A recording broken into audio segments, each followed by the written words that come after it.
Mesdames, Messieurs, bienvenue à l'émission Les Mystères de l'Infini. Aujourd'hui, la voyance.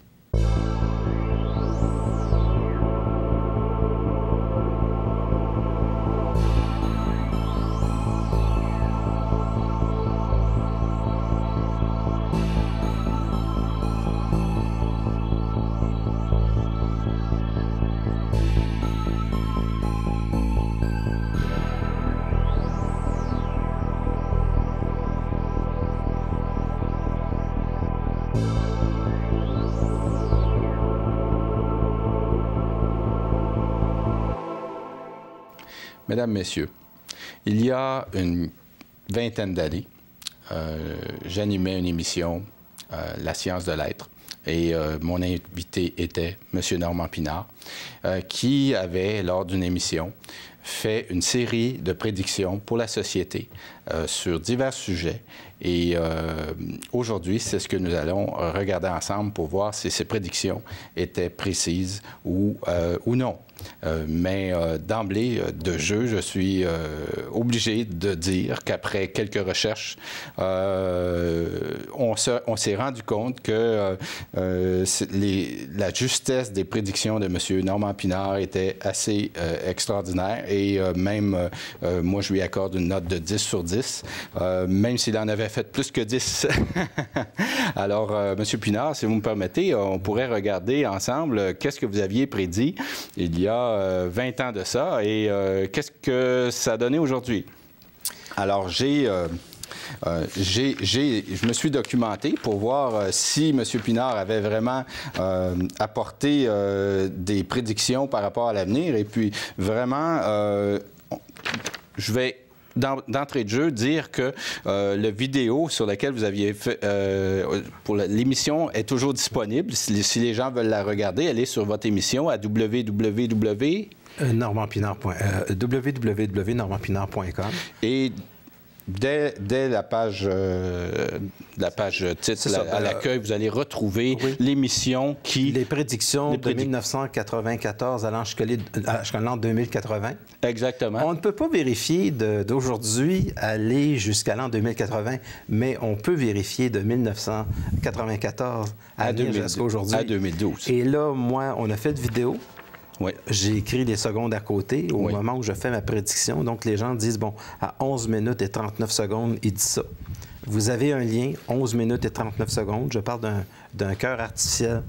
Je parle de... Oui. Il y a des choses, par exemple, qui sont... Évidemment, il y a des gens qui sont un peu... Comment est-ce que je pourrais dire? Il y a des gens qui ont pris une expression qui sont joueurs de hockey, ça les a fiberglassés. Je pense que c'est Yvan Martineau qui m'avait dit ça. Quand il regardait mes prédictions pour la voyance du Canadien. Ah oui! En fait, j'ai prédit le développement d'un médicament qui, à la fois, allait travailler sur le cancer et le sida. Oui. Et là, on est en 1994. Il n'y a pas aucune statistique qui a annoncé cette chose-là. Et c'est un médicament sur lequel on travaille présentement. Oui. Il y a eu 12 prédictions. Puis j'aimerais simplement que les gens aillent les voir. Oui. D'ailleurs, les gens vont constater que c'était vraiment en 94, puisque nous étions plus jeunes et qu'on n'a pas pu faire le montage avant l'émission. N'est-ce pas, M. Pinard? En moins de parler encore un petit peu de magie, comme nous l'avons fait la semaine dernière, la magie blanche, magie noire, je vais étudier la formule nécessaire pour la jeunesse éternelle. Oui. Et s'il est possible de reculer dans le temps pour enlever les plis. Et j'aimerais beaucoup. Parce qu'évidemment, à quoi sert la magie si c'est pas pratique? Mesdames, Messieurs, en parlant d'être pratique, j'ai bien dit à M. Pinard juste avant l'émission que si nous revenions sur les prédictions qu'il avait faites, que je lui en demanderais aussi pour l'avenir. Alors, dans une deuxième partie de l'émission, on pourra voir ce qu'il peut voir pour plus tard. Pas l'émission d'aujourd'hui, mais éventuellement. Et donc, nous allons revenir sur certaines prédictions que vous avez faites. Et donc, les gens pourront, comme on disait, vérifier comment vous l'avez exprimé et pourront voir avec les liens, parce que chaque prédiction que vous avez fait, sur votre site, vous avez mis un lien Internet pour que les gens puissent aller voir un attachement à cette prédiction-là. Moi, je m'adresse aux esprits rationnels. Oui, tout à fait. Je m'adresse aux sceptiques. Oui. je ne parle pas de la sceptique du Québec parce que les autres, rien de ça est vrai. Donc, pas de temps à perdre avec ça. Mais je m'adresse à monsieur et madame tout le monde. Oui. Pouvez-vous regarder la petite vidéo, regarder la minute, puis faire le lien? Oui. Alors, j'avais prédit qu'on allait écouter de la musique sur des cartes à puce. Et dans l'émission, je te demandais, je vois comme une espèce d'écran de télévision. Ça s'est avéré iTunes. Oui. Mais iTunes va devenir éventuellement sur Apple TV, éventuellement, et ça va devenir de la télévision. Exactement. Et qu'on allait appuyer, et que la musique allait exister sur deux formes. Le CD, qui existe. Hein? Oui. Les grands magasins, les Archambault, tout ça, ça existe encore, je crois. Je pense que c'est pas en faillite, ça existe encore. Oui. Je ne vais pas faire de la publicité pour eux, mais c'est parce que ça m'est venu à l'idée. Et il y a aussi HMV, là, tout ça. Ça existe sous forme de DVD, de CD. Et on peut également aller chercher cette musique-là puis l'écouter avec ce qu'on appelle un iPod, un iPhone. En fait, ça a été une prédiction assez... que moi, j'aime beaucoup. Vous auriez pu être un Steve Jobs de l'électronique si vous aviez développé davantage l'aspect opérationnel de le mettre sur le marché. Bien, en fait, la différence... Puisque vous aviez une vision. Entre moi puis Steve Jobs, c'est ça. C'est que Steve Jobs a eu une vision. Moi, je faisais de la télévision à ce moment-là. Mais déjà en 1994, on essayait de mettre ça... Je ne sais même pas si on essayait de mettre ça sous forme de MP3. Ça, vous avez fait vos recherches. Faites vos recherches au niveau du web. C'est la meilleure chose à dire au niveau des statistiques. Quand est-ce que ça a commencé? Faites vos recherches au niveau du web. Et si vous voulez voir si la voyance, c'est quelque chose d'exact ou pas, je pense que moi, Normand Pinard, j'ai su démontrer ici au Québec et dans les pays de la francophonie des choses qui n'appartiennent pas à des statistiques et qui sont réelles et qu'il y a eu réellement, au cours de cette émission en 1994 avec Pierre Saunier, aucune altération de l'émission. C'est-à-dire, je n'ai pas fait de montage. On a fait ça dans un seul coup et vous pourrez voir les prédictions. Puis à ce moment-là, si vous voulez me juger, jugez-moi. Ce que je peux vous dire, mesdames, messieurs, c'est que lorsque j'ai enregistré avec M. Pinard cette émission et que je l'ai réécouté dernièrement, j'ai pris la peine de l'écouter au complet, puisque nous sommes en 2012, plusieurs choses qui sont dites nous semblaient comme aujourd'hui une évidence, puisque la plupart d'entre nous vivons dans cet univers-là. Oui, dans l'univers, par exemple, de l'électronique. Dans iPod, c'est évident. Mais en 1994, c'était pas évident du tout. Là. Voilà. Alors, c'est ça qui est intéressant, c'est que possiblement, vous pourriez avoir le réflexe de penser que c'est tout à fait normal, mais n'oubliez pas que c'est 20 ans en arrière. C'est ça qui est important. 18 ans. Bientôt 19 ans, parce que lorsque l'émission va être diffusée, il y a une partie, ça va être en 2013. Exactement. Alors, ce que vous aviez prédit, notamment, c'était des yeux électroniques branchés sur des électrodes dans le cerveau. Oui.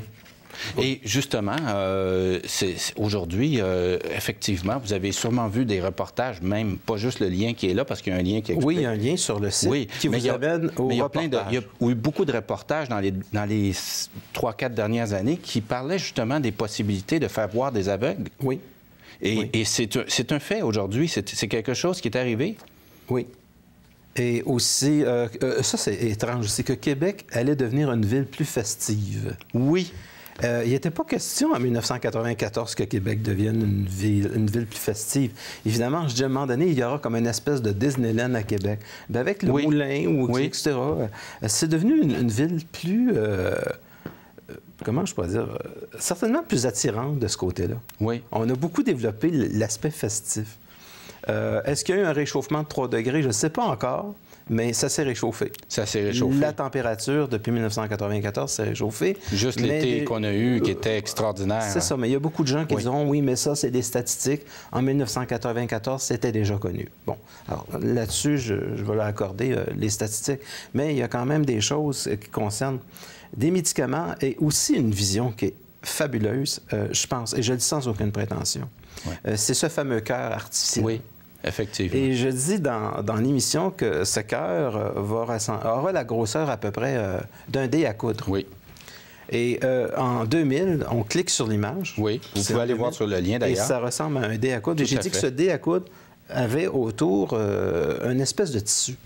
Et qu'est-ce que vous avez vu quand vous avez cliqué sur le lien? Un tissu qui ressemble un peu à de la peau, donc un tissu qui a un peu la forme, ou du moins la couleur organique. C'est difficile de voir juste par la photo quelle sorte de tissu c'est réellement, mais de toute évidence, c'était vraiment une prédiction qui était Alors, assez... c'est là, je pense, qu'on peut démontrer que la voyance, c'est quelque chose qui existe. C'est simplement qu'on s'est lancé en 1994.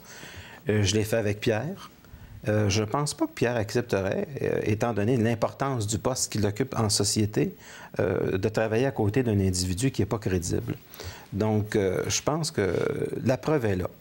Et c'est à vous maintenant de dire, bon, ben, on n'en connaît peut-être pas les mécanismes, c'est très honnête de votre part de dire, on ne connaît pas les mécanismes, mais quand même, il ne faut pas oublier que les Américains ont quand même mis plusieurs millions de dollars dans un projet qui s'appelle Stargate. Oui, pouvez-vous nous en parler? Donc, Stargate, dans les années 40, c'était pour trouver l'emplacement de différents sous-marins.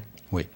Et on a repris le projet en 2001, le 11 septembre 2001, pour savoir qu'est-ce qui s'était passé au juste, quels sont les gens qui étaient à l'origine de ce qui est arrivé au World Trade Center. Donc, les Américains travaillent comme les Russes travaillent ou ont travaillé avec des voyants ou travaillent encore avec des voyants. Bon. Il faut cependant comprendre une chose de la voyance. Oui. Autant les choses peuvent être d'une très grande précision, ça ne peut pas toujours être précis à 100 %. Et pourquoi? On ne le sait pas. On ne le sait pas. Le cerveau humain, il y a encore beaucoup de choses à découvrir du cerveau humain. On ne connaît pas l'être humain. On ne connaît pas l'ampleur de la conscience. On commence là à étudier la conscience de l'être humain. On commence à entrer... J'étais avec un ami qui est un grand philosophe. Je ne mentionnerai pas son nom plus tard, s'il le désire.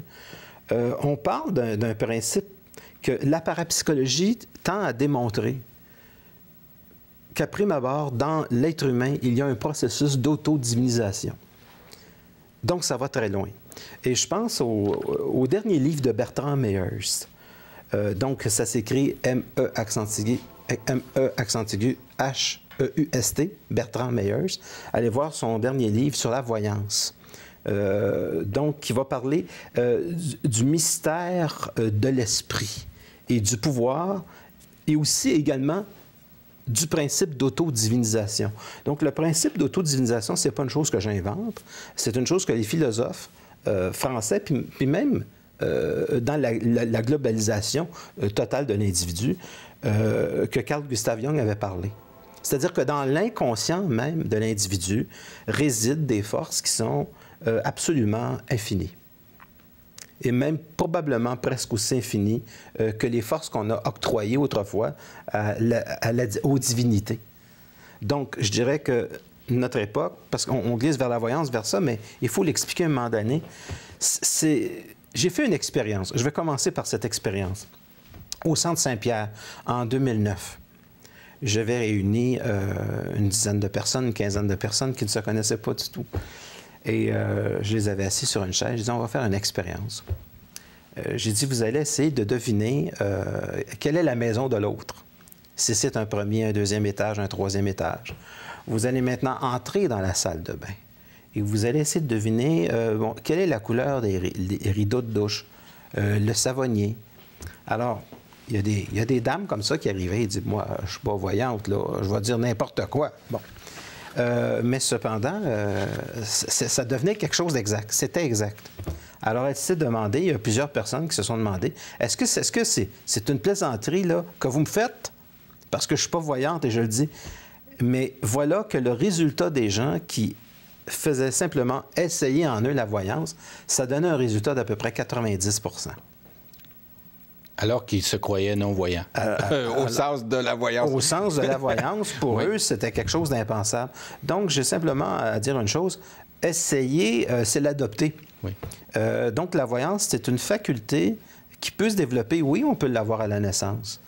Mais on peut l'avoir aussi à la suite d'un accident. Mais pourquoi l'avoir dans le coma quand il s'agit simplement de devenir plus conscient? Est-ce que les gens peuvent être voyants pour eux-mêmes? Ah, bien ça, c'est fondamental dans les affaires. quelqu'un qui a un commerce et qui n'a pas de voyance, ou qui travaille à la bourse puis qui n'a pas de voyance, un homme d'affaires, s'il veut réussir, il est obligé d'utiliser, il ne dira pas ça, il ne dira pas, mais il est obligé d'utiliser son intuition. Il ne parlera pas de voyance. OK. Les hommes d'affaires ne parlent pas de voyance. C'est comme si le mot intuition était plus doux, là. C'est parce que, moins tabou. Comme Bertrand Meyers mentionne dans ses livres, tout ce qui est paranormal est tabou. Pourquoi l'intuition est moins tabou alors que... Ça passe mieux. Oui, c'est comme un terme plus C'est fréquent. l'intuition féminine. Vous comprenez-vous, ça passe mieux. Ouais. Mais les hommes d'affaires sont obligés d'avoir une intuition. À un moment donné, c'est ce qui fait la différence entre la fortune et se casser la gueule. Oui. Et souvent, si c'est pas l'homme qui a ça, c'est souvent sa femme qui va dire, j'ai l'intuition, Robert, que moi, j'ai l'impression qu'on pourrait peut-être faire tel geste, en anglais, tel move, puis ça pourrait réussir. D'où l'expression, derrière chaque grand homme, il pourrait y avoir une grande dame. Oui. Et quand on le dit, c'est à cause justement de l'intuition de la femme. Bien, il y a l'intuition de la femme, mais il y a l'intuition aussi que l'homme développe de plus en plus par lui-même. Les jeunes aujourd'hui ont énormément d'intuition. Moi, j'en rencontre qui sont extrêmement intéressés. Sauf qu'il ne faut pas tomber dans une espèce de fascination.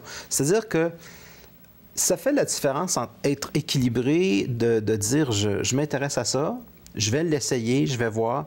On a tous notre petite voix intérieure, M. Saunier. Oui. Et il y a une différence entre une population qui l'écoute et une population qui ne l'écoute pas. Donc, c'est à vous de l'écouter, cette petite voix intérieure. Moi, je fonctionne très peu avec mon mental rationnel. Et les gens me demandent, qu'est-ce que je fais pour développer ma voyance lorsque je reçois quelqu'un ou dans ma vie tout court, là, parce que ça me sert dans ma vie, ça. Donc, charité bien ordonnée commence par soi-même. Je ne suis pas un voyant qui est bon juste pour les autres, puis pour lui-même, il ne voit pas. Donc, alors, la première chose que je fais, c'est que je vais dans la nature et j'essaie de ne pas penser.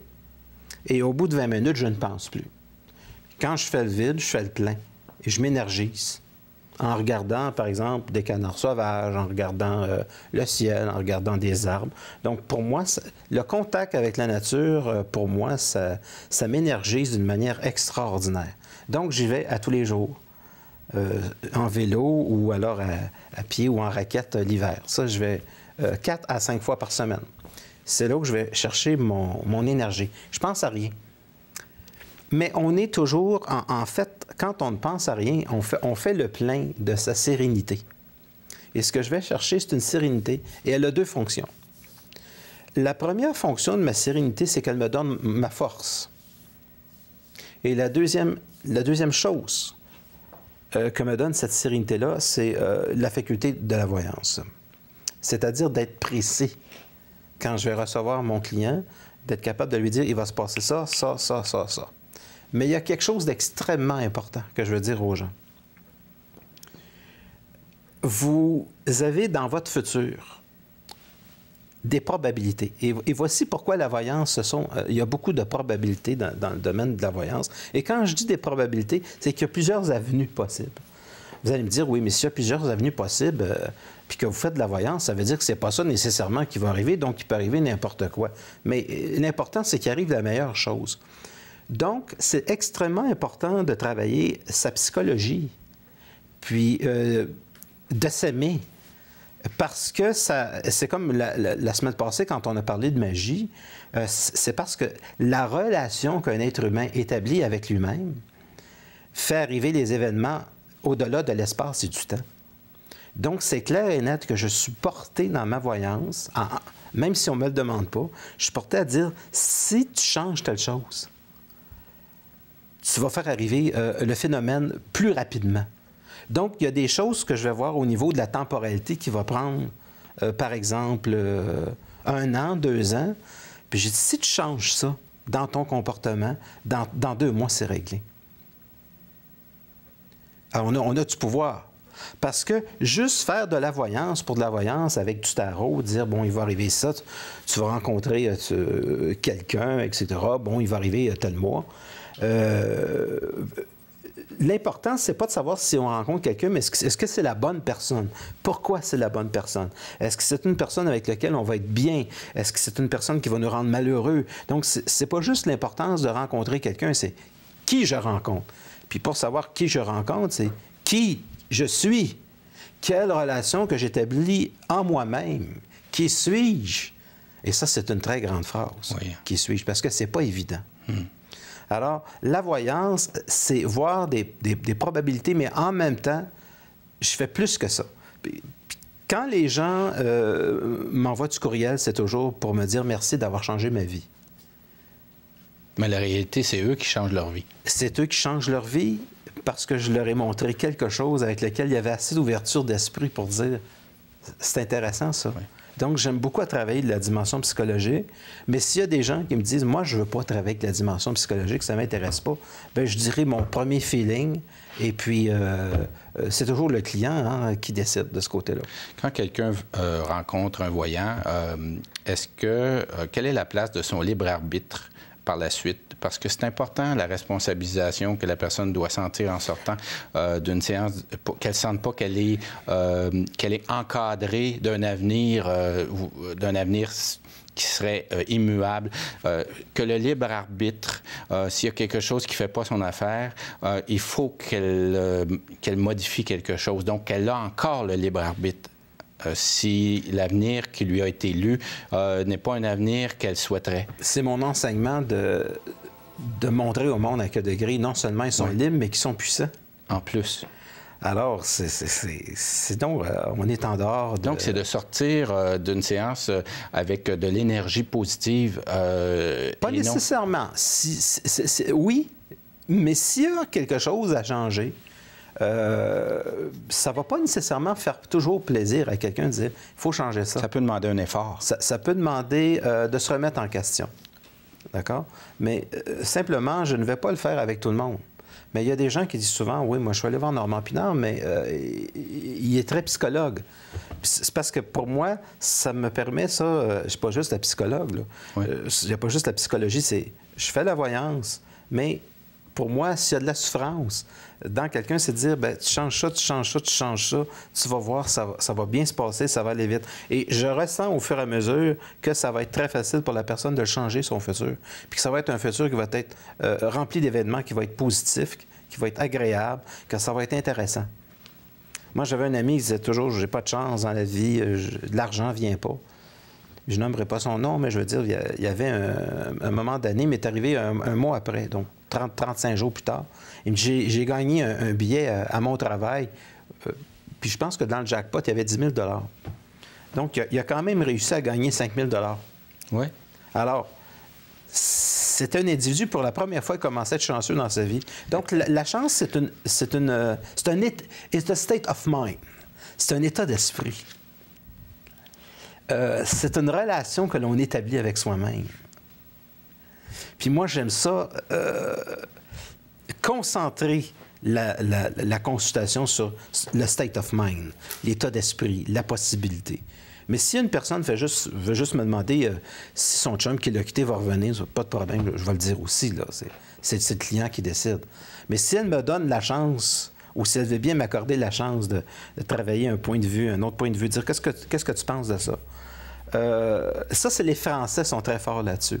Les Français me laissent, et les Arabes, parce que c'est les 3/4 de ma clientèle. Donc, les gens des vieux pays, et on me donne la chance de travailler la psychologie parce qu'on regarde le métaphysicien, Normand Pinard. On respecte que je sois un individu intéressé au paranormal. On respecte que je m'intéresse à la métaphysique. Mais il faut comprendre aussi qu'il y a une différence que si vous rencontrez des gens qui travaillent à $1,49 la minute, faut comprendre, là, le sérieux là-dedans, il est où? Mais justement, quelle est la différence entre un voyant qui n'en est pas un et qui est plutôt un charlatan et un voyant qui est sérieux et qui ne cherche pas à berner les gens avec n'importe quelle histoire? Le résultat. Oui. C'est aussi simple que ça, c'est le résultat. Parce que les gens ont peur. Il y a des gens qui ont peur des voyants. Ils ont même peur de leur parler en dehors d'une séance parce qu'ils rencontreraient. C'est un très beau compliment qu'on me fait, ça, quand je m'en vais dans un endroit public. J'ai déjà vu des gens se cacher la figure avec leur journal. C'était à l'hôtel Delta. C'était l'exposition Musique et son, je m'en souviendrai toujours. Puis le monsieur était là comme ça, puis il faisait ça. Puis j'ai dit, mais quel beau compliment, ça, c'est extraordinaire. Puis là je ne l'ai pas fait, mais ça me tentait d'approcher le monsieur. Je vois à travers vous comme si vous étiez une vitre. Et je vois les très vilaines choses que vous avez faites dans votre vie. Eh bien, j'ai le goût de m'amuser, c'est sûr, mais le pauvre monsieur va mourir du cœur. Alors, donc, c'est de comprendre qu'on a des pouvoirs qui vont défier la matière, le temps, l'espace, puis que finalement, c'est simplement un phénomène de conscientisation qui permet la transformation des événements. Mais quand vous marchez dans la rue, vous croisez des gens, vous vous mettez pas à vous questionner sur l'avenir des gens, à moins que vous décidiez consciemment de faire l'expérience, non? Moi, j'éteins tout. Oui. J'éteins. Parce que sinon, je deviendrais fou. Là. Oui. Ma sérénité, c'est que je ne pense pas. Voilà. Donc, quand je m'en vais dans un endroit... D'ailleurs, j'éteins tellement ce que je ressens que j'oublie les noms. Ah, c'est ça. Bertrand Meyers, d'ailleurs, a fait quelque chose d'assez spécial. Il y a une relation entre la voyance puis la mémoire. Puis il a écrit là-dessus. Oui. Donc ça, c'est extrêmement intéressant. Ce sont des ouvrages extrêmement récents qui sont sortis. Bien, il y en a un qui est sorti, je pense, une douzaine d'années. Puis il y en a d'autres qui sont sortis récemment. Il a fait la suite. Donc, c'est un philosophe, c'est un sociologue français, Bertrand Meyers.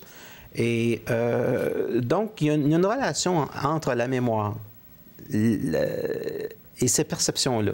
Okay. Alors, on a vraiment à utiliser des scanners pour voir quelle partie du cerveau travaille quand on utilise le paranormal, comme quelle partie du cerveau travaille lorsqu'un enfant déplace un meuble dans une maison qu'on dit hantée, alors que c'est simplement un enfant qui est traumatisé, qui essaie d'exprimer ses émotions.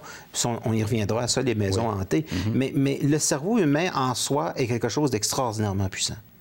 Donc, je pense, avant d'aller chercher le bonhomme sur terre, ou d'aller vers des choses négatives qu'on a souvent tendance à trouver dans le cinéma, on y reviendra, il y a vraiment la possibilité chez l'être humain moi, je pense dans les 20-30 prochaines, peut-être un peu plus longtemps que ça.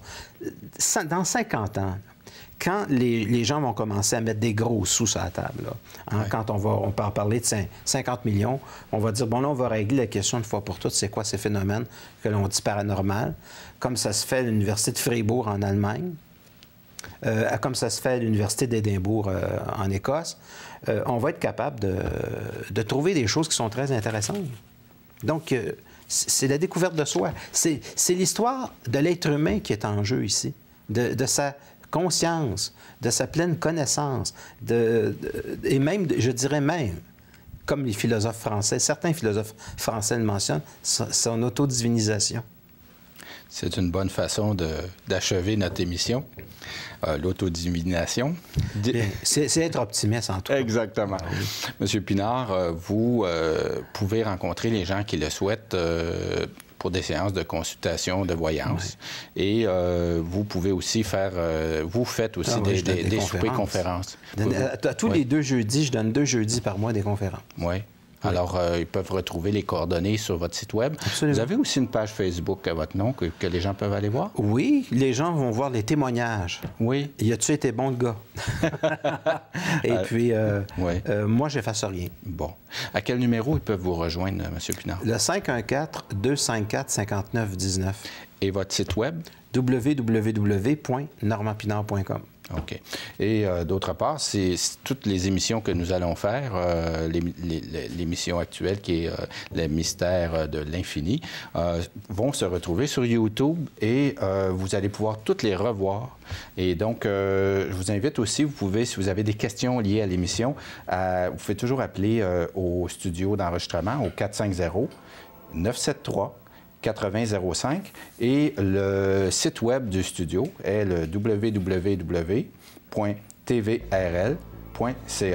Alors, évidemment, vous allez pouvoir écouter ces émissions-là parce que c'est des émissions qui méritent d'être réécoutées. Parce que je pense qu'il y a beaucoup d'informations métaphysiques qui sont données durant notre émission et qui peuvent être absorbées quelquefois par petits bouts, mais qui valent la peine d'être vues et revues. Merci beaucoup et à la prochaine.